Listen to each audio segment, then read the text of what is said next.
because I have to leave by time waste हो रहा है सर, अगर आप क्लास शुरू कर 12:30. I have to leave it because there is a meeting at 12. I have asked them to postpone it till 12:30.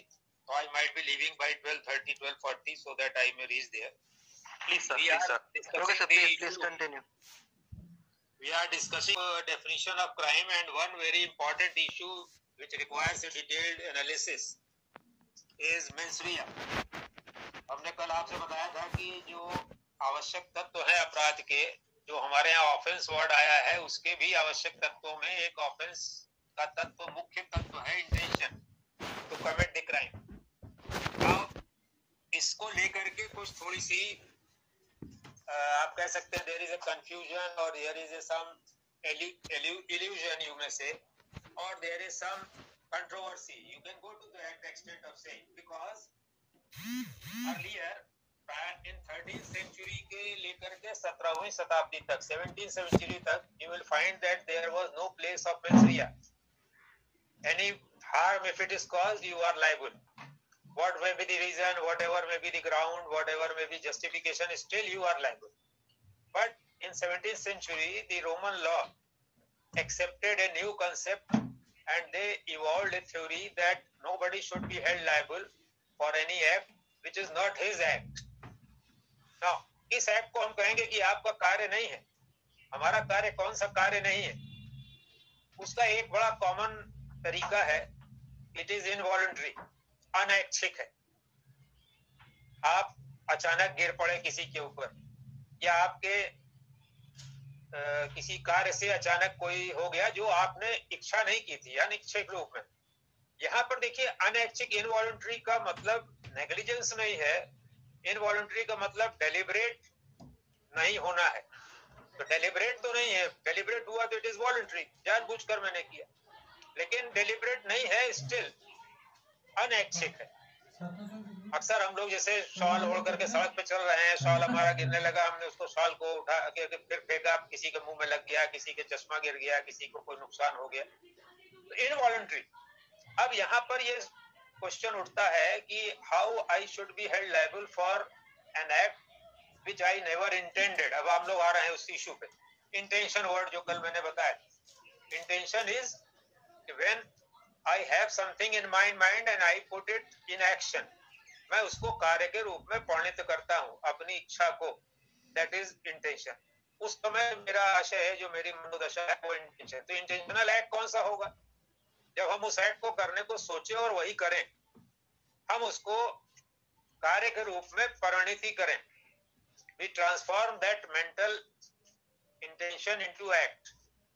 अब देखिए, law में बड़ी दिक्कत आएगी। आप जब आगे पढ़ेंगे तो हाउ टू गैदर इंटेंशन आपके मन में आता होगा कि भाई ये इंटेंशन सर करते हैं, इंटेंशन कैसे हम पता लगाएं? इंटेंशन पता लगता है कार्य करने के बाद, कार्य का रिजल्ट होने के बाद, कार्य करने के तरीके से इंटेंशन पता चलता है। अब ये रोमन लॉ ने एक्सेप्ट किया। दो मैक्सिम हम आपको बता रहे हैं, आप लोग किताब से उसको नोट करिएगा। यहाँ पर नोट करने में आप वर्ड्स की दिक्कत होगी। Acts non face it रियम, ACTUS, actus non NON FACIT, facit reum, REUM, actus non facit reum, nisi NISI, nisi men sit rea, actus non facit reum, nisi men sit rea। एक ये सिद्धांत Roman maxim है। ये Roman maxim माने Roman law में एक ये सिद्धांत बनाया गया। और एक दूसरी मैक्सिम है, उसका भी इसके साथ महत्व है, वो भी आप यहीं पर नोट करें तो दोनों को आप बैलेंस करके इंटरप्रिटेशन कर पाएंगे। दूसरी है एक्टस मी इनवाइटो, इनवाइटो इनविटेशन से बना है, इनवाइटो फैक्टस FACTUS, एक्टस वी इनवाइटो फैक्टस नॉन एस्ट EST मेंस एक्टस। जिस किसी कार्य करने को मुझको इनवाइट किया गया है वास्तव में, फैक्टस माने वास्तव में, really I have been invited to do that act. I have not done it. I have been invited to that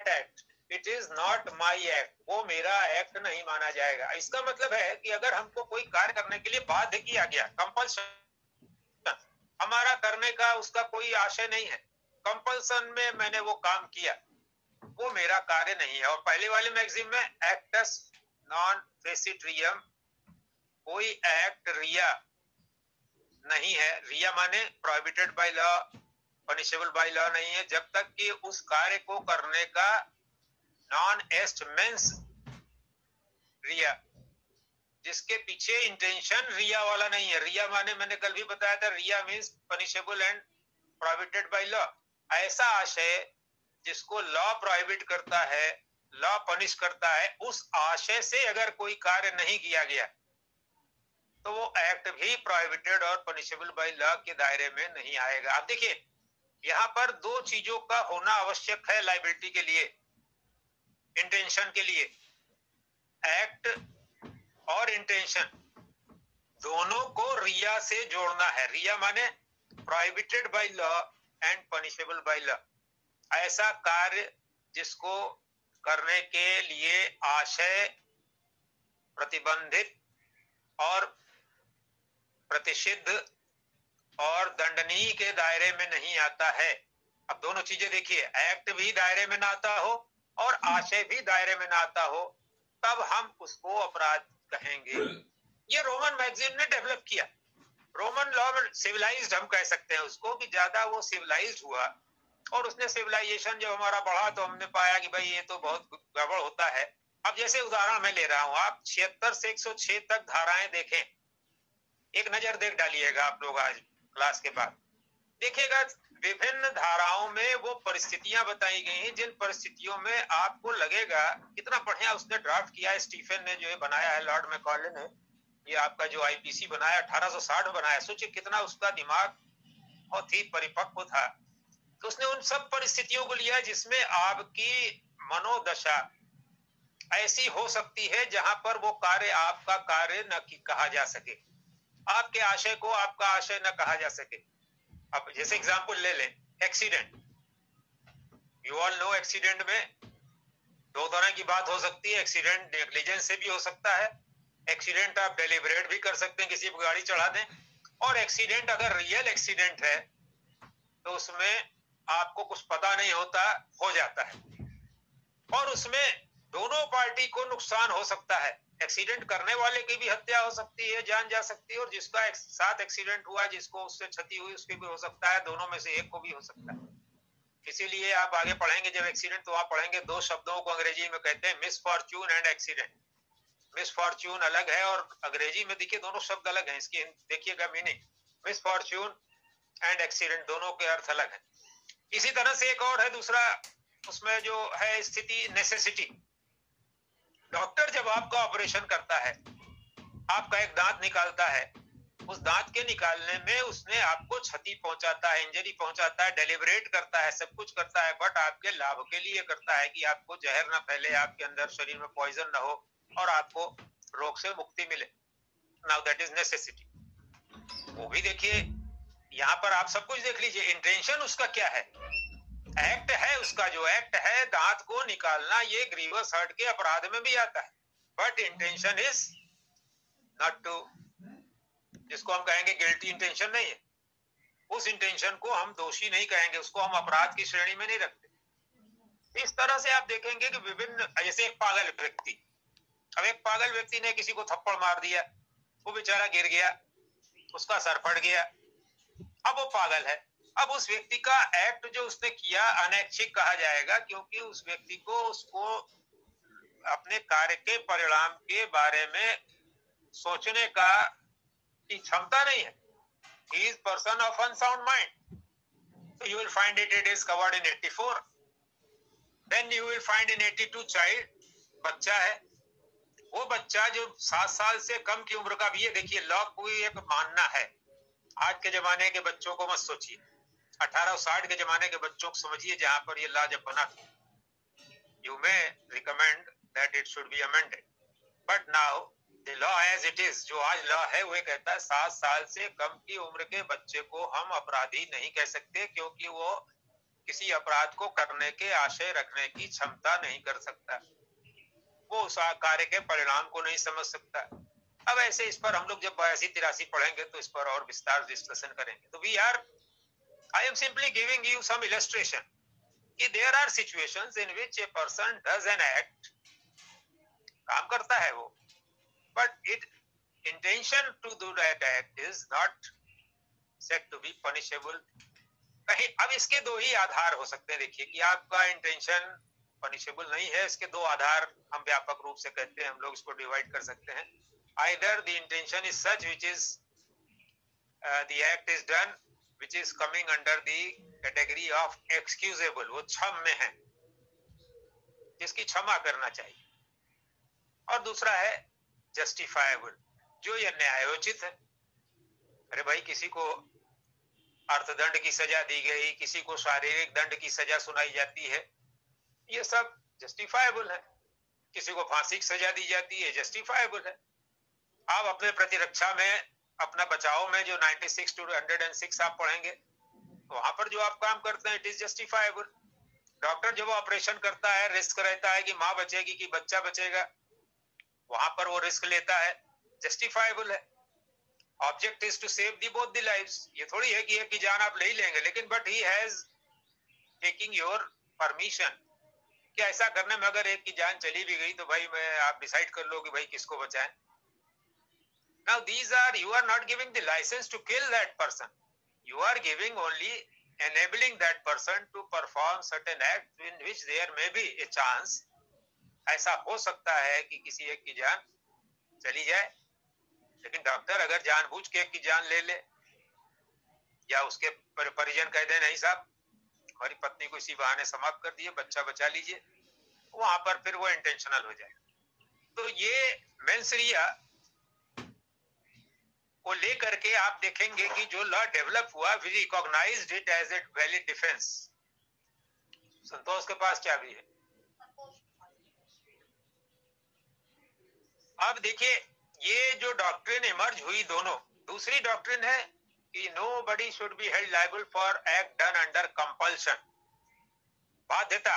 अब कंपल्शन हम आपको बताएं, धारा 94 सेक्शन 94 जब आप पढ़ेंगे तो वहां उसके लिए स्पेसिफिक धारा है, और वहां उसको हम लोग ने थोड़ा सा कंट्रोल करके कंपल्शन के केसेस को लिया है।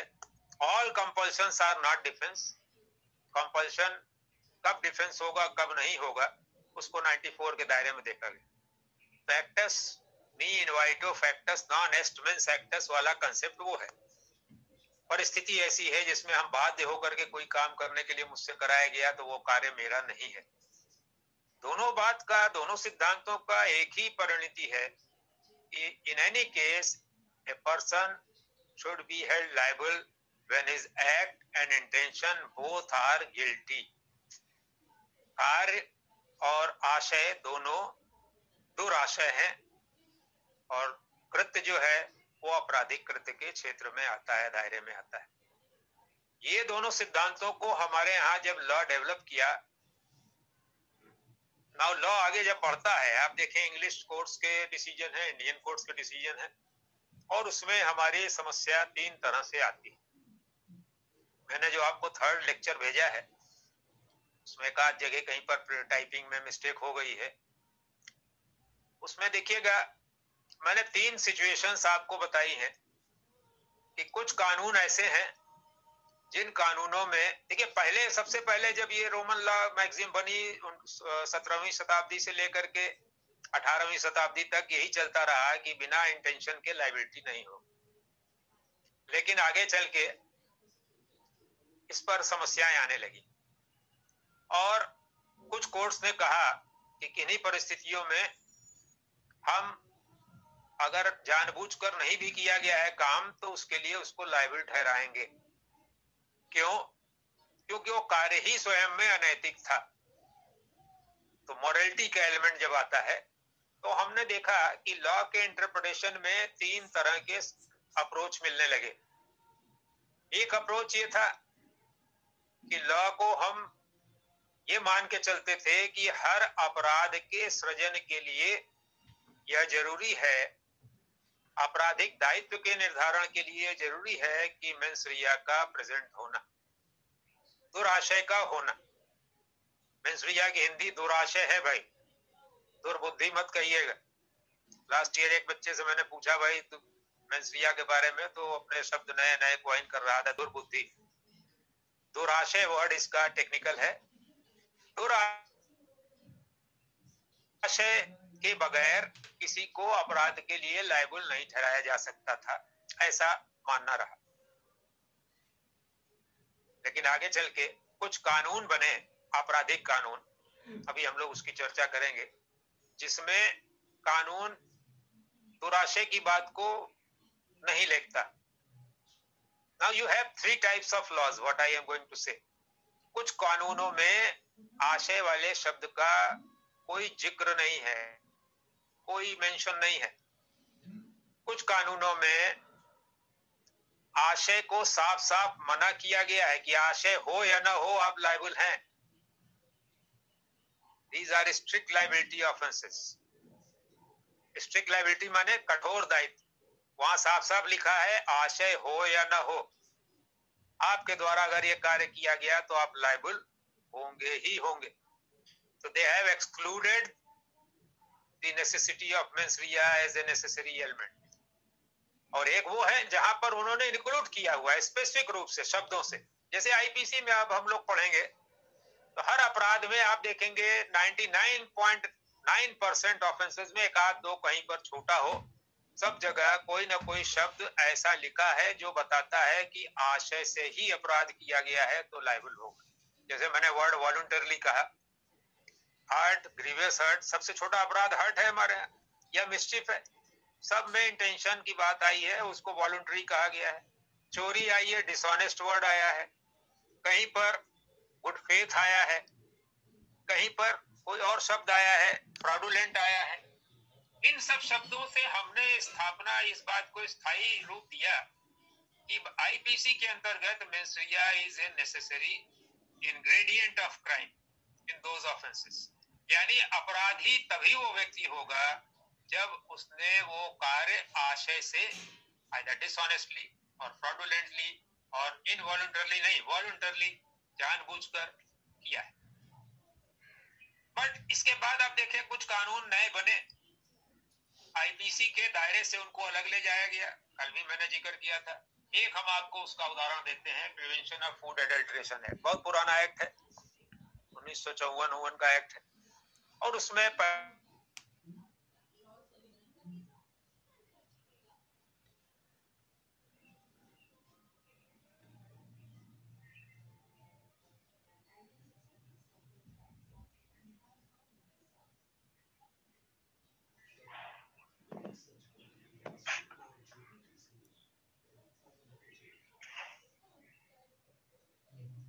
आवाज नहीं आ रही भाई।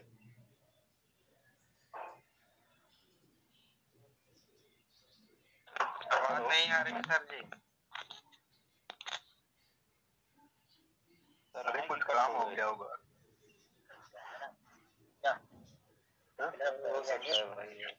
नेटवर्क प्रॉब्लम होगा सर।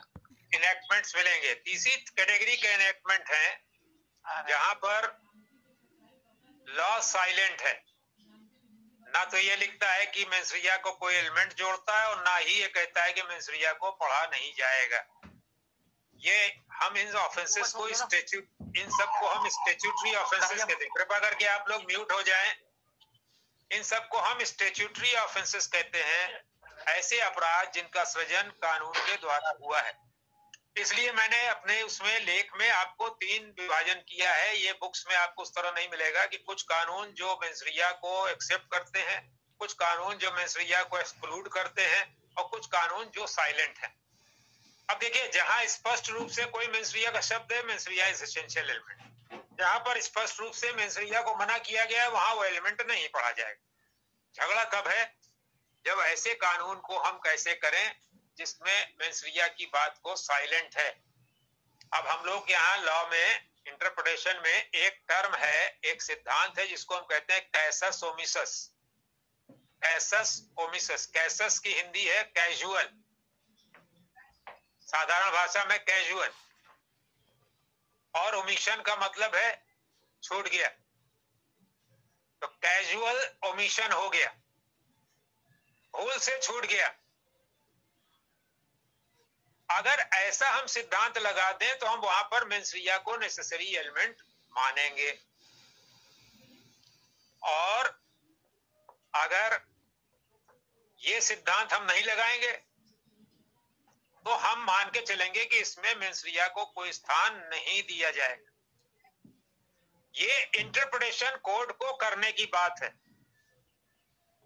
कोड कैसे करेगी ये इंटरप्रिटेशन, इस पर अब हम लोग चर्चा कर रहे हैं। दो मुकदमे हम आपको रेफर कर रहे हैं, बहुत से मुकदमे डिसाइड हुए इंग्लिश कोर्ट के, लेकिन ये दो बड़े लीडिंग मुकदमे हैं जिनको आप कभी नहीं भूलेंगे जब भी मेंस्ट्रुआ का प्रश्न आएगा। R versus Prince, R versus Toulson, R versus Prince, R versus Toulson. ये दो प्रमुख वाद हैं। हम इनको कहते हैं लॉ में, हम लोग जब किसी केस को महत्वपूर्ण केस कहते हैं तो कहते हैं लीडिंग केस।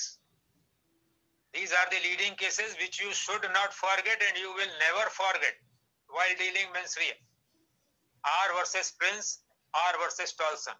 और इन दोनों केसेस के आधार पर इंग्लैंड में लॉ चला और इंडिया में भी दो केसेस हमने आपके इसमें मेंशन किए हैं। Nathulal versus state of MP, Nathulal versus state of MP, और दूसरा है state of Maharashtra versus MH George, state of Maharashtra versus MH George. देख लीजिएगा, हमने दोनों केसेस आपको उस आर्टिकल में मेंशन किया है। मैं इसलिए चेक कर रहा हूं कि कहीं आपको गलत नाम कोई ना हो जाए, क्योंकि कभी कभी केसेस का धोखा हो जाता है। एमएच जॉर्ज वाले को रिकन्फर्म कर लीजिएगा। नाउ आर वर्सेस प्रिंस के केस को आप देखें तो बड़ा इंटरेस्टिंग केस है कि इस केस में एक लड़की जिसकी उम्र, मतलब हम कहेंगे अपराध के लिए, किडनैपिंग एब्डक्शन के अपराध के लिए वो वयस्क नहीं थी। अब ये मैं वयस्क वर्ड यूज कर रहा हूं, इससे कंफ्यूज मत होइएगा। वयस्कता की उम्र 18 साल है इंडियन मेजॉरिटी एक्ट में, परंतु आईपीसी में आप देखेंगे कि 16 और 18 दो डिफरेंट एजेस यूज की गई हैं फॉर किडनैपिंग पर्पस। तो वहां पर भी एक कानून था, ऑफेंसेस अगेंस्ट पर्सन्स एक्ट, जिसमें एक लड़की जिसकी उम्र 16 साल से कम थी, उसको एक लड़का ये समझते हुए कि उसकी उम्र ज्यादा है, उसके माता पिता की इच्छा के बगैर ले गया। और सवाल ये उठा कि क्या उसने किडनैपिंग का अपराध किया है। आर वर्सेस प्रिंस का ये केस है। ना आप देखें, इसका इंटेंशन अपराध करने का नहीं है। क्यों? क्योंकि वो उसको मान रहा है कि उसकी उम्र ऐसी है कि वो अपराध के दायरे में नहीं आए।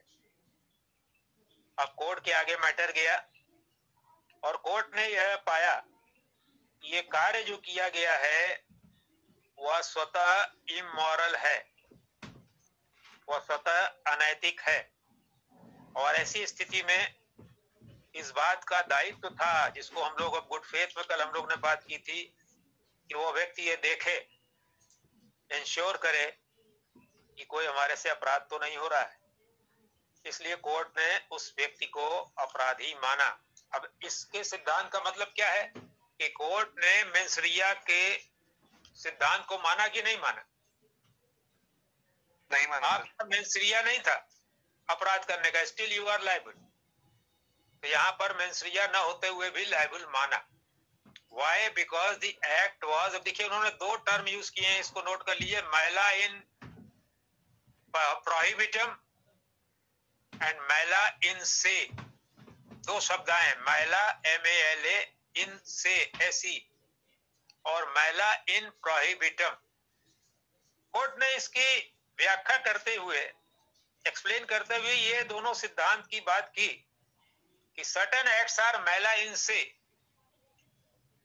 मैला इन से हम उसको एक्ट को कहेंगे जो स्वतः इमोरल है और अनैतिक होने के साथ साथ it is also prohibited and punishable by law. किसी लड़की को भगा के माता पिता की इच्छा के विरुद्ध ले जाना और भ्रम में, चाहे उम्र के भ्रम में चाहे किसी में, वो भूल आपको लाभ नहीं देगी and you will be held liable. मैला इन प्रोहिबिटम वो काम होता है जिसको कि अनैतिक हम नहीं कह सकते, लेकिन लॉ ने प्रोहिबिट किया इसलिए भाई वो अपराध है। तो कोर्ट ने मैला इनसे के सिद्धांत को लगाते हुए इसको उत्तरदायी ठहरा दिया। एक दूसरा केस जो टॉल्सन का है वो भी बड़ा इंटरेस्टिंग केस है। आपको बताएं कि लॉ में एक एज होती है, वो किडनैपिंग एब्डक्शन से जुड़ती है, और लॉ में एक और अपराध है दूसरी शादी करने का अपराध जिसको हम बाइगेमी कहते हैं, एक पत्नी के रहते हुए, और उसमें ये रिलेवेंट है, it is a presumption of law कि अगर किसी व्यक्ति को पिछले 7 वर्षों में न देखा न सुना गया है तो लॉ में प्रिजम्पशन ऑफ लॉ है, ये कानूनी दृष्टि से उसको मृत माना जाता है, is deemed to be not alive. अब जब वो 7 साल से लापता है तो आप फिर दूसरी शादी अगर कर लें तो आप बाइगेमी के दोषी नहीं होंगे।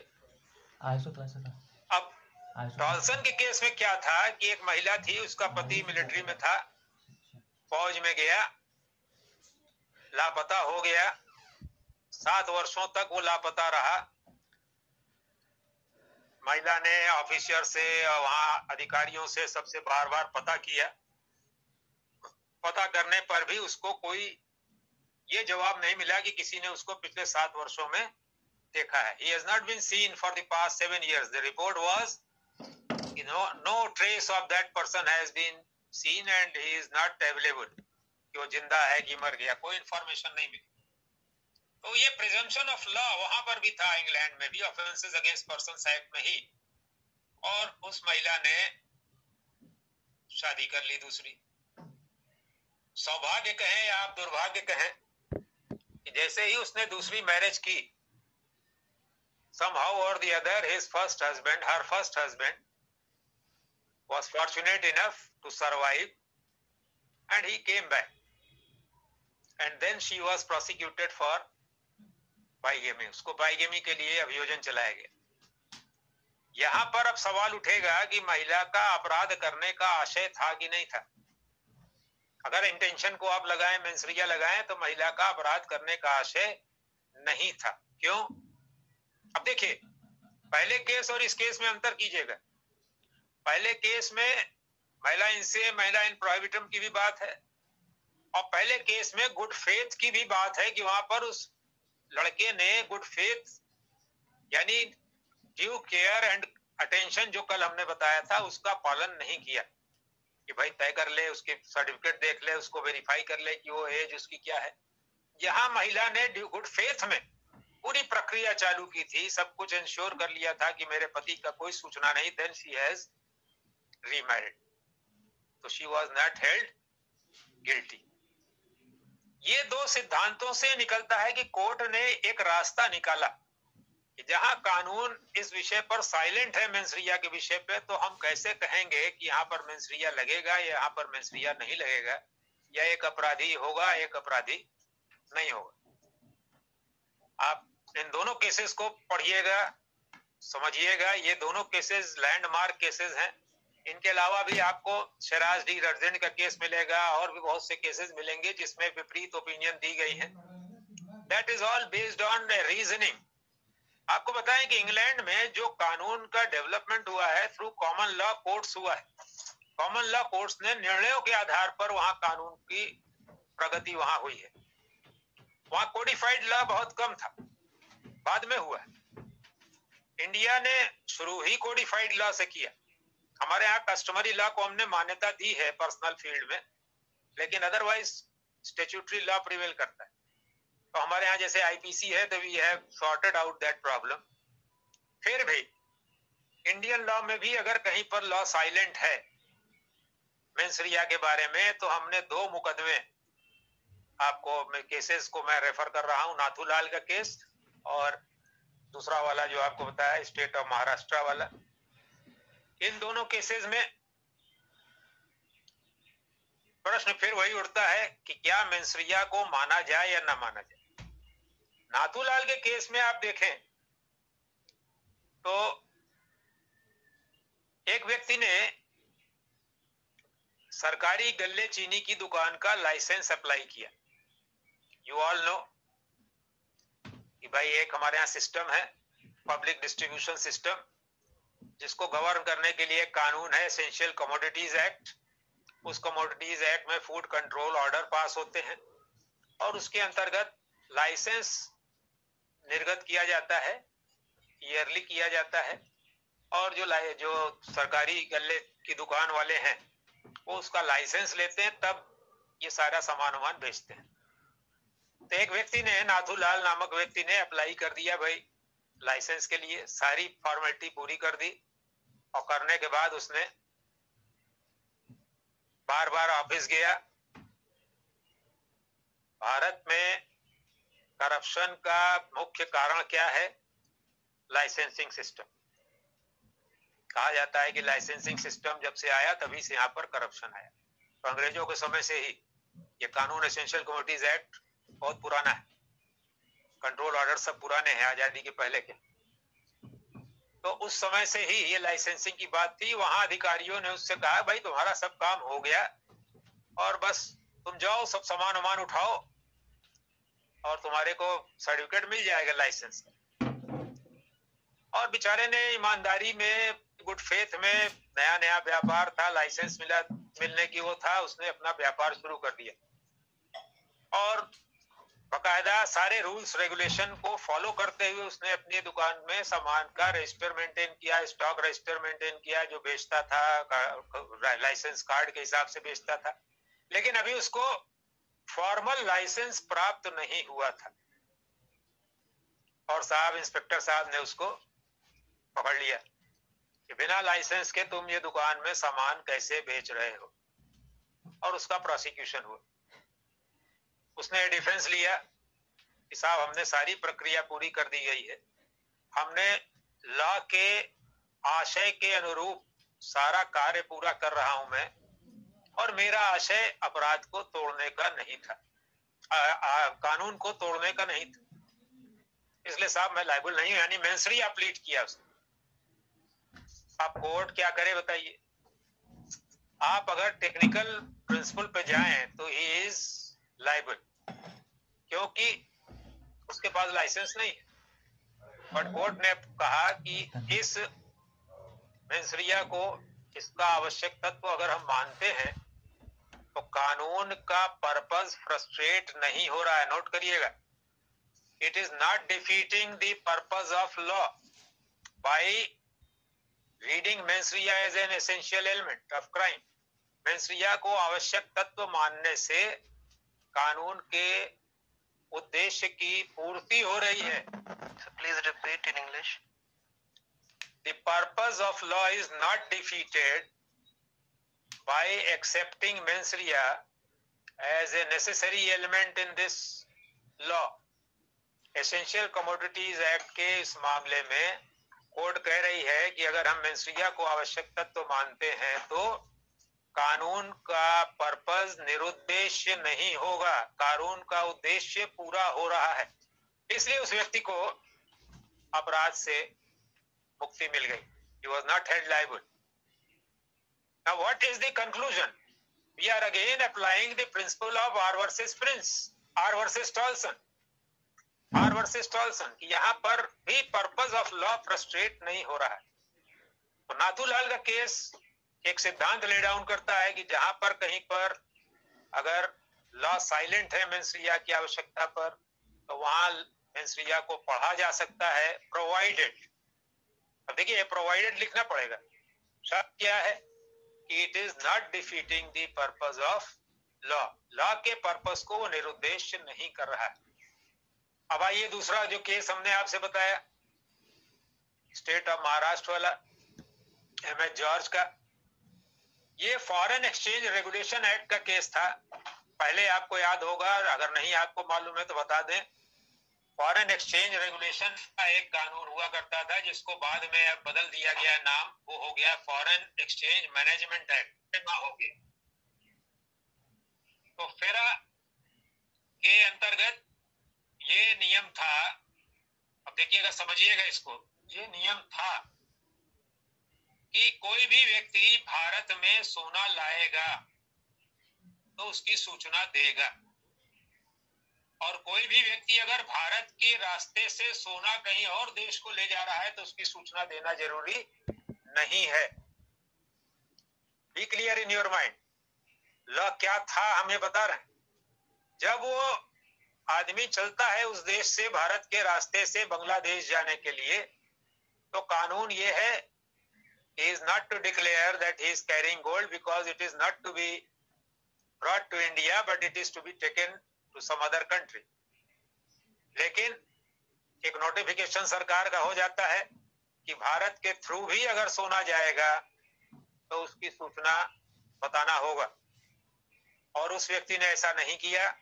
भारत पे जब एरोप्लेन रुका बीच में, तो जाना तो बांग्लादेश था लेकिन इंडिया के थ्रू, तो इंडिया में उसको सोना लिए हुए पकड़ लिया गया और उस नोटिफिकेशन के तहत उसके खिलाफ मुकदमा चला। और उसने ये डिफेंस लिया मेंसरिया का कि साहब मेरा आशय नहीं था, क्योंकि उस समय कानून का ये जानकारी मुझको नहीं थी कि बदल गया है, और मेरा आशय अपराध करने का नहीं है। But he was held liable, उसको दोषी पाया गया, उसको मेंसरिया का लाभ नहीं मिला। यहां पर एक नई चीज हम आपको बताने जा रहे हैं, कृपया नोट करिए, इसको ध्यान से रखिएगा। आगे इसको हम लोग 76 और 79 में आप पढ़ेंगे भी कि mistake of law is no excuse, विधि की भूल क्षम्य नहीं है। Mistake of fact is an excuse, तथ्य की भूल क्षम्य है। ये धारा 96, 76 और धारा 79 में इस सिद्धांत को आगे लिया गया। There is a difference that you have committed mistake of fact, but there is no difference that you have committed a mistake of law। दुर्भाग्य है भाई हमारा आपका, आप अभी LLB ज्वाइन भर किए हो और कोई व्यक्ति अभी पैदा ही हुआ है भारत में, कोई व्यक्ति पहली बार भारत में कदम रख रहा है। लॉ ये मानता है कि उस समय वो कानून भारत के सब जानता है। He is supposed to know the law, he is presumed to know the law। ये एक हमारा आप कह सकते हैं कि कंसेप्ट ऑफ हाइपोथेटिकल कंसेप्ट है, और इस कंसेप्ट को लेके हम चलते हैं, नहीं तो हम कानून को लागू ही न कर पाए। सोचिए कि अगर ये सिद्धांत न हो तो हर व्यक्ति को पहले सिद्ध करना पड़ेगा हमको कि वो कानून जानता था, और कोई व्यक्ति ये नहीं कहेगा हमें कानून मालूम था, मुझे मालूम ही नहीं था भाई। तो लॉ ये लेके चलता है कि एवरीबॉडी नोज द लॉ। तो उस व्यक्ति को माना गया कि जैसे ही नोटिफिकेशन जारी हुआ उसको ये कानून पता चल गया, और उसको यहाँ आते ही आशय न होने के बाद भी आपको लगेगा कि ये निर्णय गलत है, लेकिन अब इसके पीछे रेशनल वही है जो नाथूलाल में लिया गया कि अगर हम आशय को इसमें स्थान दे देंगे, मेंसरिया को स्थान दे देंगे, तो it will defeat the purpose of law. Everybody will say take that defence and will be difficult to prove that he knew the law. तो इसलिए 70, 76, 79 प्लस ये जो कंसेप्ट नाथूलाल के केस में आया कि if it is defeating the purpose of law, then mensria is not to be read if it is silent. Law is silent about it. अब आज के लेक्चर का हम लोग समापन करते हुए ये निर्णय ले रहे हैं कि हम 3 तरह के कानूनों को समझने में मेंसरिया के स्थान को 3 तरह से देखेंगे। जहां स्पष्ट मेंसरिया का मेंशन है वहां कोई झगड़ा नहीं, हमको प्रूव करना पड़ेगा कि मेंसरिया था। जहां पर मेंसरिया की स्पष्ट मनाही है वहां पर प्रूव या न प्रूव करने का कोई स्थान नहीं है, और जहां पर लॉ साइलेंट है वहां पर ये सिद्धांत नाथुलाल और एमएच जॉर्ज वाला लगाएंगे।